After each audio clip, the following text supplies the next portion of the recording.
கட்டின ராகி வந்து சோலார் ட்ரையரில் போட்டு காய வச்சிருந்தோம். அது எப்படி காஞ்சிருக்கு அப்படின்னு சொல்லிட்டு இப்போ பார்க்கலாம்.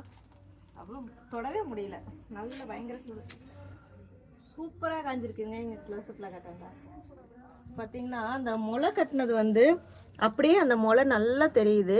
தொட்டு பார்க்கும்போதே நல்ல சூடுங்க, சூப்பராக காஞ்சிருக்கு. ஏன்னா குழந்தைங்களுக்கு கொடுக்கறது அப்படிங்கிறதாலேயே எந்த ஒரு டஸ்ட்டும் பற்றக்கூடாதுன்னு இந்த மாதிரி சோலாரில் போட்டு தான் நாங்கள் காய வைக்கிறது. இப்போ ராகி காஞ்சிருச்சு. இதை வறுத்துட்டு இது கூட வந்து நட்ஸ் எல்லாம் ஆட் பண்ணி தான் நம்ம வந்து பவுடர் ரெடி பண்ண போகிறோம்.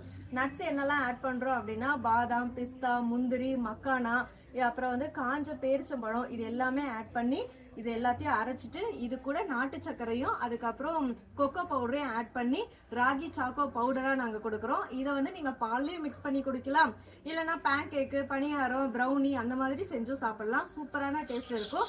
இப்போ ஆஃபர் போயிட்டு இருக்கு. ஸ்க்ரீனில் இருக்க வாட்ஸ்அப் நம்பருக்கு மெசேஜ் பண்ணி ஆர்டர் பண்ணிக்கோங்க. இருப்பதை வைத்து இன்பமாக வாழலாம். தேங்க்யூ.